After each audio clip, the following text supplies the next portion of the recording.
খ্ৰীষ্টীয় বিশ্বাসী এজনে পাপত চলি থাকিব পাৰেনে?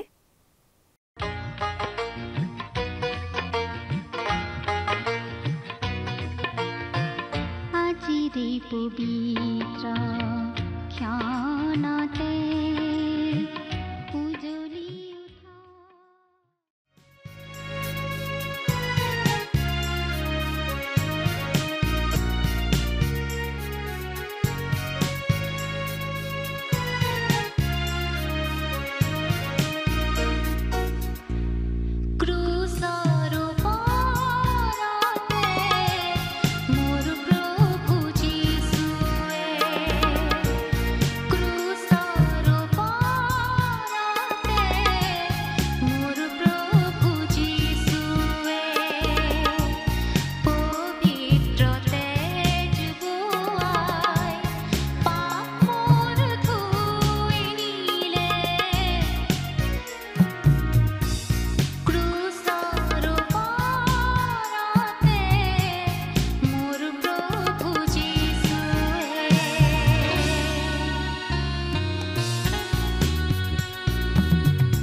উঠা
নমস্কাৰ আমাৰ ভক্তিবচন অনুষ্ঠানলৈ আপোনাক স্বাগতম জনাইছো খ্ৰীষ্টীয় বিশ্বাসী লোকসকলৰ বাবে বিশেষভাৱে প্ৰস্তুত কৰা এই ভক্তিবচন অনুষ্ঠানটো হৈছে বাইবেল অধ্যয়নৰ ধাৰাবাহিক অসমীয়া অনুষ্ঠান বাইবেলৰ গোটেই ৬৬খন পুস্তকৰে আমি ইয়াত অধ্যয়ন কৰিম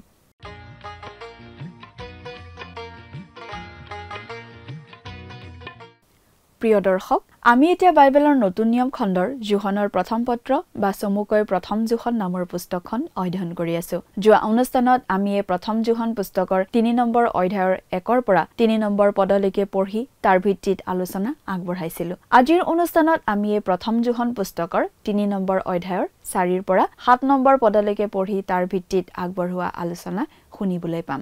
আমি যে খ্ৰীষ্টত আছো আৰু আমাক যে সেই প্ৰিয়জনাত গ্ৰহণ কৰা হৈছে সেই কথাটো অৱস্থানগতভাৱে জনাটো অতি সুন্দৰ কথা। কিন্তু এই জগতত তাৰ লগত খাপ খোৱা জীৱন যাপন কৰি থকাটো সম্পূৰ্ণ বেলেগ। যোহনে আমাক কৈছে যে আমি আন বিশ্বাসীসকলক যিদৰে চিনি পাওঁ সেয়া তেওঁলোকৰ জীৱনৰ দ্বাৰাহে আৰু তেওঁলোকৰ মুখৰ কথাৰ দ্বাৰা নহয়। ধাৰ্মিকতা পিতৃ আৰু তেওঁৰ সন্তানসকলৰ এটা পাৰিবাৰিক বৈশিষ্ট্য। ঈশ্বৰৰ সন্তানসকলে পিতৃৰ গুণ লয়। তেওঁলোকৰ গাত তেওঁৰ বৈশিষ্ট্য থাকে। প্ৰভু যীশু আকৌ আহি আছে আৰু তেওঁ আহিলে আমি তেওঁৰ নিচিনা হ'ম। আমি চকুৰ প্ৰচাৰতে ৰূপান্তৰিত হ'ম। যদি আমি বিশ্বাস কৰো যে প্ৰভু যীশু আকৌ আহিব আৰু তেতিয়া আমিও তেওঁৰ নিচিনা হ'ম, তেনেহলে সেই বিশ্বাসৰ ফলত আমি ইয়াত এই পৃথিৱীত এটা বিশুদ্ধ জীৱন যাপন কৰিবলৈ চেষ্টা কৰিম। এটা পবিত্ৰ জীৱন যাপন কৰি চলিবৰ বাবে আমাৰ বাবে ইয়াতকৈ ডাঙৰ অনুপ্ৰেৰণা আৰু একো নাই বুলি আমি ক'ব পাৰো। আমি এতিয়া সাধাৰণ লোক, কিন্তু এদিন আমি আচৰিত লোক হ'ম যেতিয়া প্ৰভু যীশু আহিব। বাইবেলৰ ভাৱবাণীবোৰ অধ্যয়ন কৰিলে সেইবোৰে আমাক এটা পবিত্ৰ জীৱন যাপন কৰিবলৈ উৎসাহিত কৰা উচিত। আমি যদি প্ৰভু অহালৈ অপেক্ষা কৰি আছো, তেনেহলে আমি পবিত্ৰ জীৱন যাপন কৰিবলৈও আগ্ৰহী আৰু উদ্যোগী হ'ম। বিধান লংঘন হৈছে পাপ। ঈশ্বৰে মানুহক বিধান দিয়াৰ আগতেও মানুহে পাপ কৰিছিল। যদিও বিধান দিয়াৰ পাছত মানুহৰ পাপ স্পষ্ট হ'ল। মানুহ যে পাপী সেই কথাটো দেখুৱাই দিবলৈকে ঈশ্বৰে 10 আজ্ঞা দিছিল বুলি আমি বুজি পাওঁ। কিন্তু তাৰ আগৰ পৰাই পাপ আছিল। কাৰণ আদমৰ পৰাই পাপ জগতলৈ আহিল আৰু সেই পাপৰ যোগেৰে মৃত্যু আহিল আৰু সকলো মানুহ স্বভাৱতে পাপী হোৱা হেতুকে সকলো মানুহ মৃত্যুৰ অধীন হ'ল বুলি বাইবেলে আমাক শিকায়। সেই মৃত্যুৰ পৰা উদ্ধাৰ কৰি নতুন জীৱন দিবলৈকে প্ৰভু যীশু আহিল।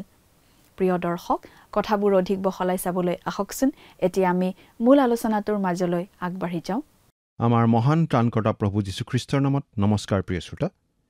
আশা কৰোঁ মহান পিতা পৰমেশ্বৰৰ মহান অনুগ্ৰহত আপুনি ভালে কুশলে আছে। প্ৰিয় শ্ৰোতা, এতিয়া আমি আমাৰ বাইবেল আলোচনালৈ আগবাঢ়ো হওক।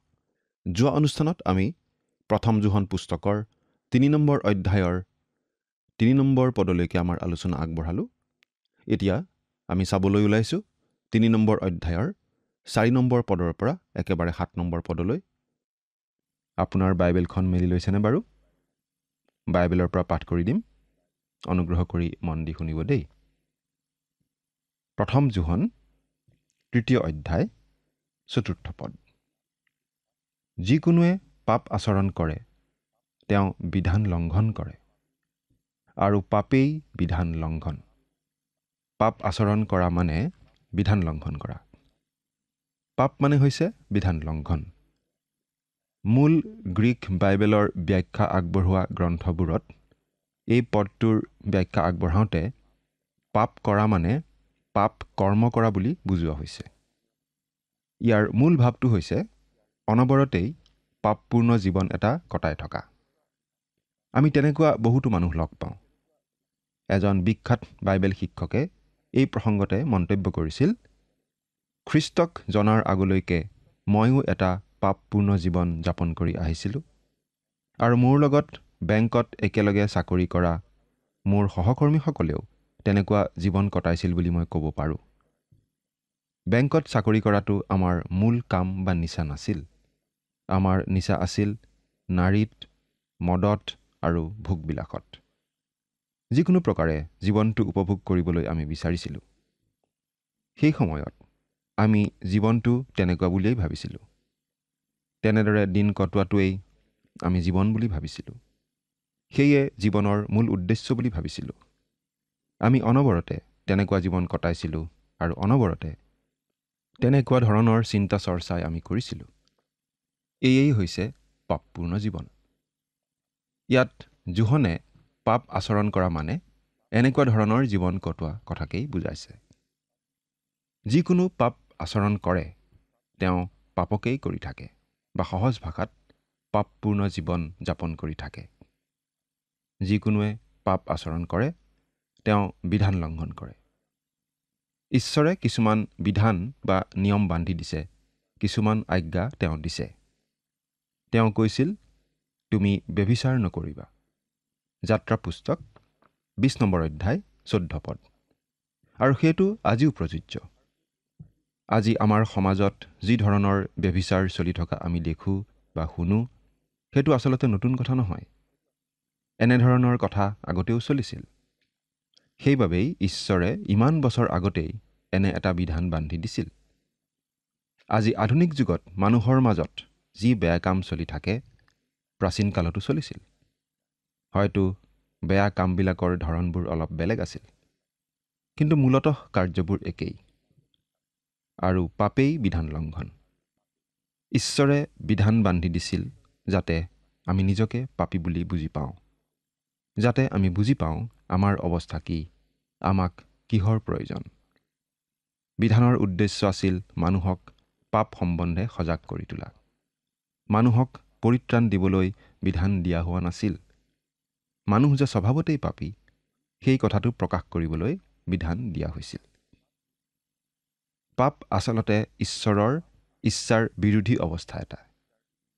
বা সহজ ভাষাত ক'বলৈ গ'লে, সেই লোকেই পাপী যি লোকে ঈশ্বৰৰ ইচ্ছাৰ প্ৰতি বাধ্যতা নেদেখুৱায়।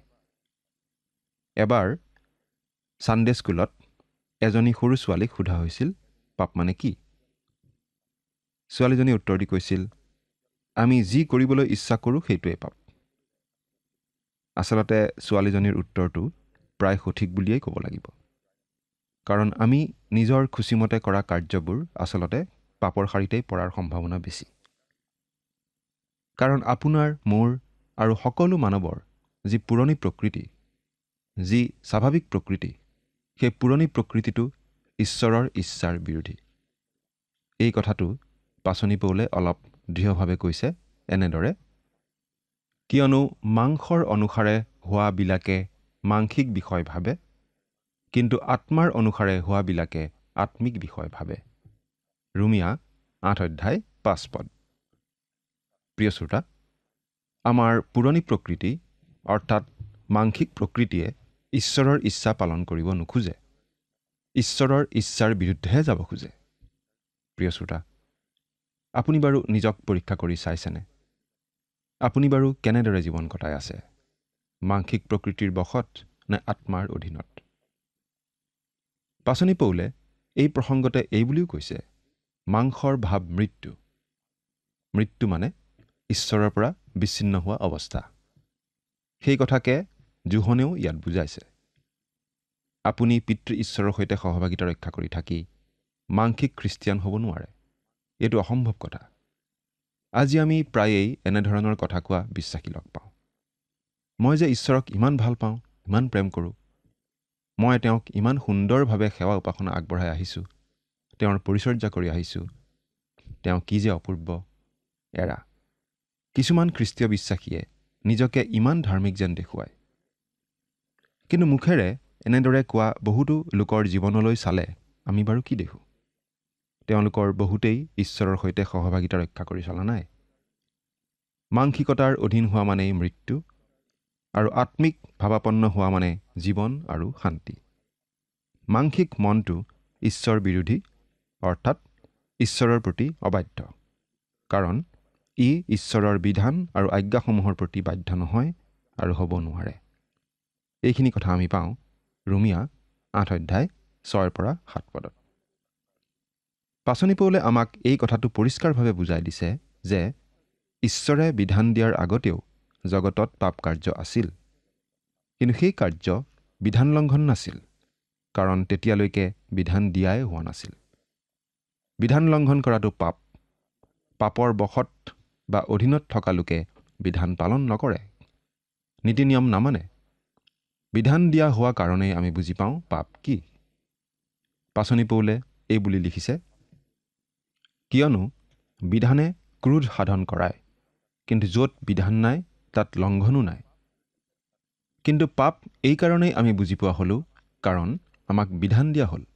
জগতত পাপ সোমাল এজন মানুহ, অৰ্থাৎ প্ৰথম মানৱ আদমৰ আজ্ঞা লংঘনৰ দ্বাৰা, অবাধ্যতাৰ দ্বাৰা। এই বিষয়ে আমি বাইবেলত এনেদৰে পঢ়িবলৈ পাওঁ, এতেকে যেনেকৈ এজন মানুহৰ দ্বাৰাই পাপ আৰু পাপৰ দ্বাৰাই মৃত্যু জগতত সোমাল আৰু সকলোৱে পাপ কৰাত সেই মৃত্যু সকলো মানুহলৈকে ব্যাপি গ'ল।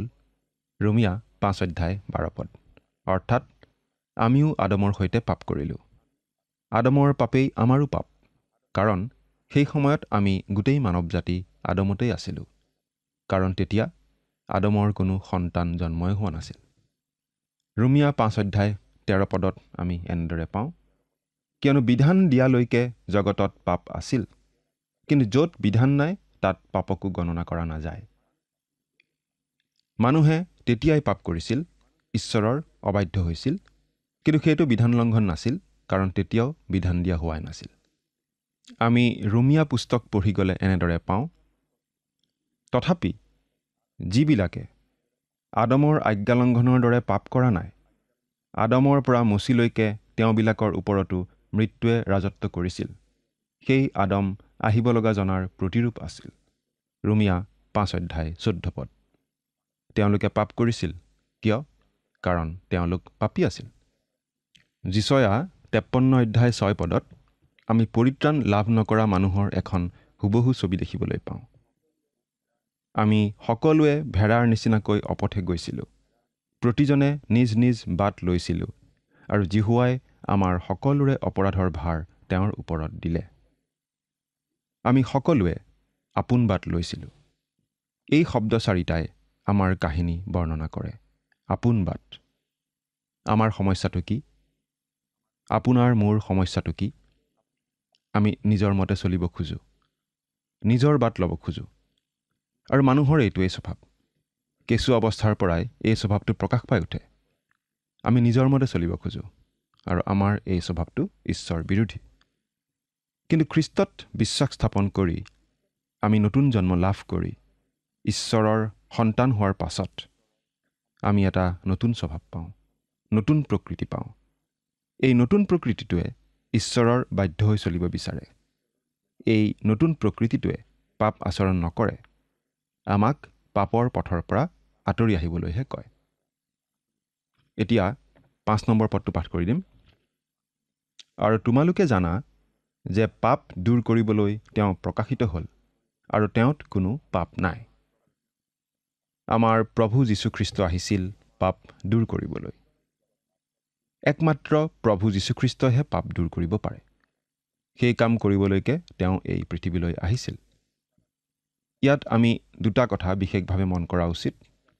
যোহনে লিখা শুভবাৰ্তাত আমি এনেদৰে পাওঁ, পাছদিনা তেওঁৰ ওচৰলৈ যীচুক অহা দেখি তেওঁ ক'লে, জগতৰ পাপ নিওঁতা ঈশ্বৰৰ মেৰ পোৱালীক চোৱা। যিজনাৰ বিষয়ে মই ক'লোঁ যে মোৰ পাছত এজন মানুহ আহিছে, তেওঁ মোতকৈ আগ হ'ল, কিয়নো মোৰ পূৰ্বেও তেওঁ আছিল, সেইজনা এওঁৱেই। যোহন 1:29-30 যীশুখ্ৰীষ্টই জগতৰ পাপ নিওঁতা ঈশ্বৰৰ মেৰ পোৱালী। প্ৰভু যীশুৱে আমাৰ পাপৰ শাস্তি নিজৰ গাত ল'লে। যীশুখ্ৰীষ্টই জগতৰ পাপৰ শাস্তি নিজে লৈ ক্ৰুচৰ ওপৰত প্ৰাণ দিলে আৰু তৃতীয় দিনা পুনৰ জি উঠিল। যোহনে লিখা শুভবাৰ্তাত আমি এই বুলি পাইছিলোঁ যে প্ৰভু যীশুৱে আমাৰ পাপৰ প্ৰায়চিত্ত কৰিলে, আমাৰ পাপৰ শাস্তি আমাৰ সলনি তেওঁ ল'লে, গতিকে আমি তেওঁত বিশ্বাস কৰি সেই পাপৰ শাস্তিৰ পৰা ৰেহাই পাব পাৰোঁ। তেওঁৱেই জগতৰ পাপ বৈ নিয়া মেৰ পোৱালী। এতিয়া এই প্ৰথম যোহন পত্ৰত যোহনে আমাক এই বুলি দেখুৱাইছে যে খ্ৰীষ্টই আমাৰ জীৱনৰ পৰা পাপ আচৰণো নোহোৱা কৰে। প্ৰতিজন খ্ৰীষ্টীয় বিশ্বাসীৰ জীৱনৰ পৰা পাপ আচৰণ তেওঁ নোহোৱা কৰিব পাৰে। এই বিষয়ে আমি এনেদৰে পঢ়িবলৈ পাওঁ, আৰু তেওঁৱেই আমাৰ পাপৰ প্ৰায়চিত্ত, কেৱল আমাৰেই নহয়, গোটেই জগতৰো। প্ৰথম যোহন 2 পদ। পাৰ্থক্যটো কি? তেওঁ আমাৰ পাপমোচনৰ কাৰণে, আমাৰ পাপৰ প্ৰায়চিত্তৰ কাৰণে ক্ৰুচত আমাৰ হৈ মৰি দিলে। কিন্তু তেওঁ আমাক এই বৰ্তমান কালতে পাপৰ ক্ষমতাৰ পৰা উদ্ধাৰ কৰিবৰ কাৰণেও ক্ৰুচত মৰি দিলে।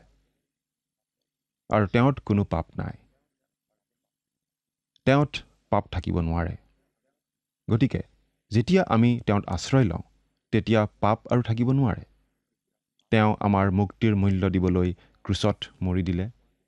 আমাৰ হৈ আমাৰ হকে তেওঁ আমাৰ বাবে পাপাৰ্থক বলিস্বৰূপ হ'ল। তেওঁত কোনো পাপ নাছিল। তেওঁ নিষ্পাপ, নিষ্কলংক, নিঘুনি।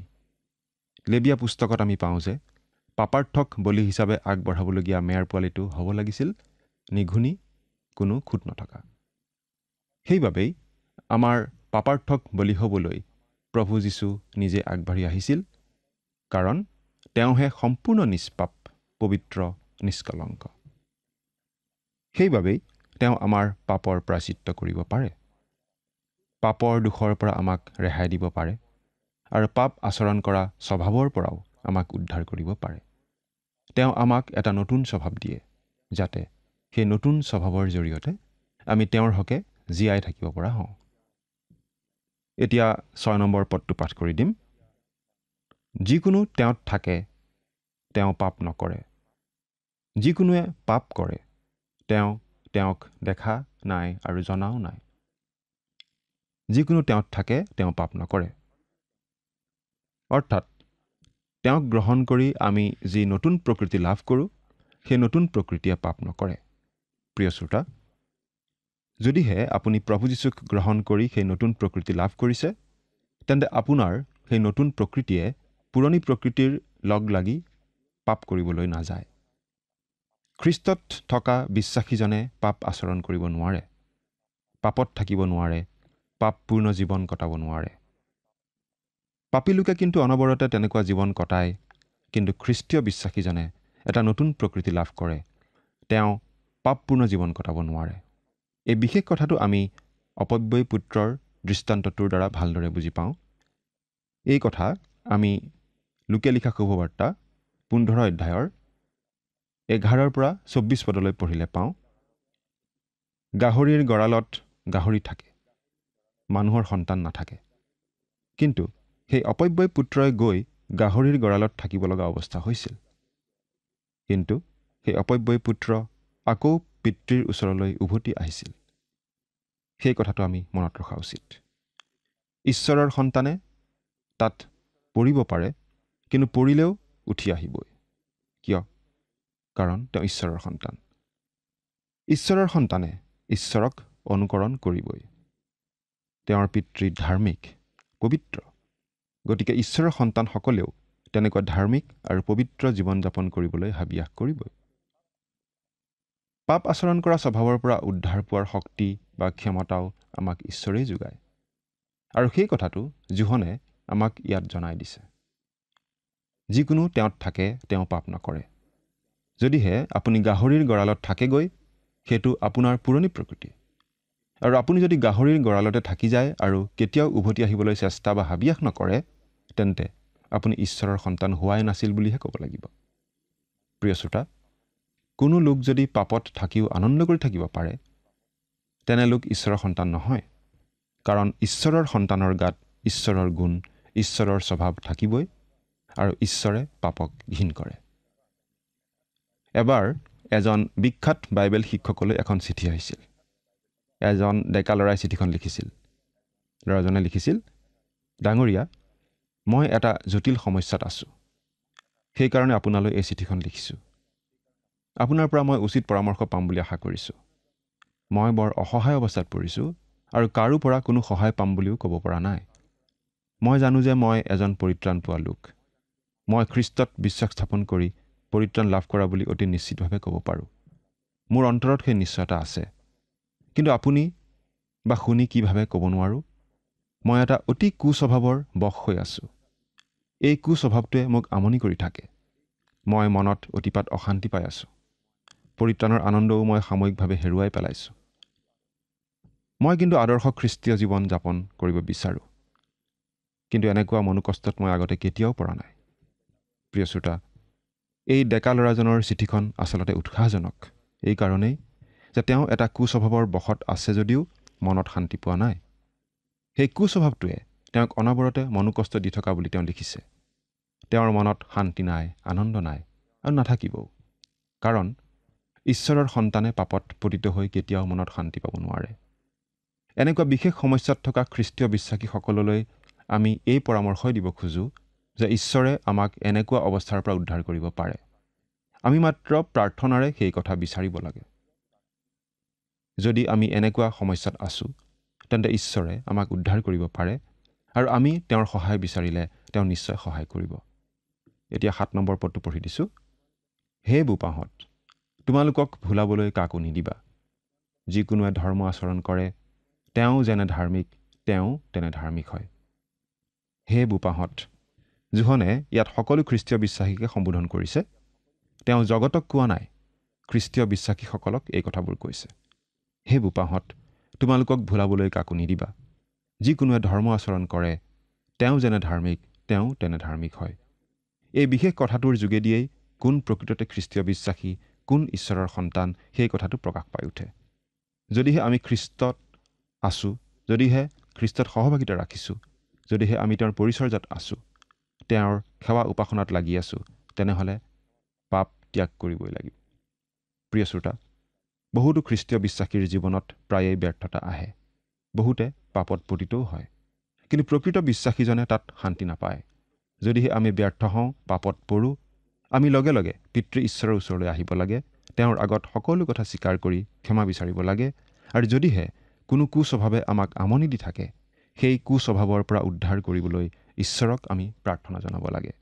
সেই কাম ঈশ্বৰে কৰিব পাৰে আৰু কৰিবও। প্ৰিয় শ্ৰোতা, আপুনি বাৰু নিজৰ জীৱন পৰীক্ষা কৰি চাইছেনে? পবিত্ৰ জীৱন আপুনি যাপন কৰি আছেনে? ঈশ্বৰে আপোনাক আশীৰ্বাদ কৰক। আমেন।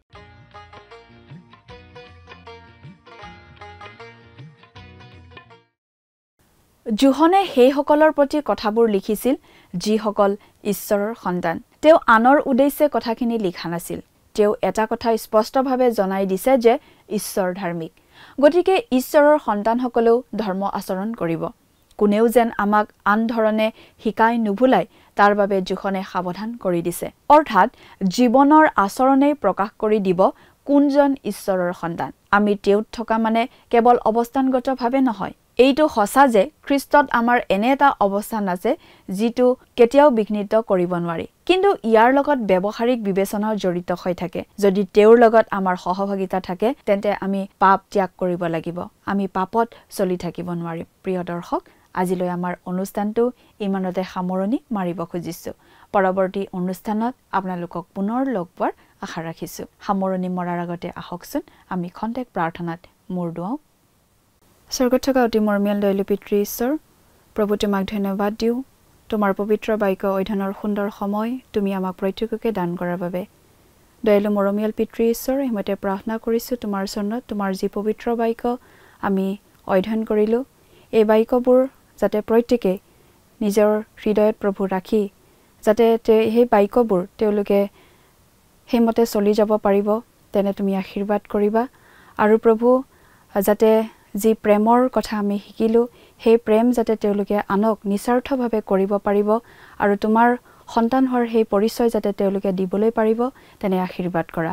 এই সকলো যাচনা মহান ত্ৰাণকৰ্তা প্ৰভু যীশুখ্ৰীষ্টৰ নামত অৰ্পণ কৰিলোঁ। আমেন। প্ৰিয় দৰ্শক, যোৱা অনুষ্ঠানৰ প্ৰশ্নটোৰ শুদ্ধ উত্তৰটো হৈছে অপশ্যন বি, ধাৰ্মিকতা। আজিৰ অনুষ্ঠানৰ ওপৰত আধাৰিত প্ৰশ্নটো হৈছে জোহন 1 অধ্যায় 30 পদত যীশুখ্ৰীষ্টক কিহৰ লগত তুলনা কৰা হৈছে? অপশ্যন এ, মেৰ পোৱালি, অপশ্যন বি, সিংহ, অপশ্যন চি, কপৌ চৰাই, অপশ্যন ডি, দ্ৰাক্ষালতা। প্ৰিয় দৰ্শক, আজিৰ প্ৰশ্নৰ সঠিক উত্তৰটো আজি সন্ধিয়া 6 বজাৰ আগেয়ে আপোনাৰ নাম আৰু সম্পূৰ্ণ ঠিকনাৰে সৈতে আমালৈ 7429840242 নম্বৰত SMS নাইবা হোৱাটছআপ যোগে প্ৰেৰণ কৰক।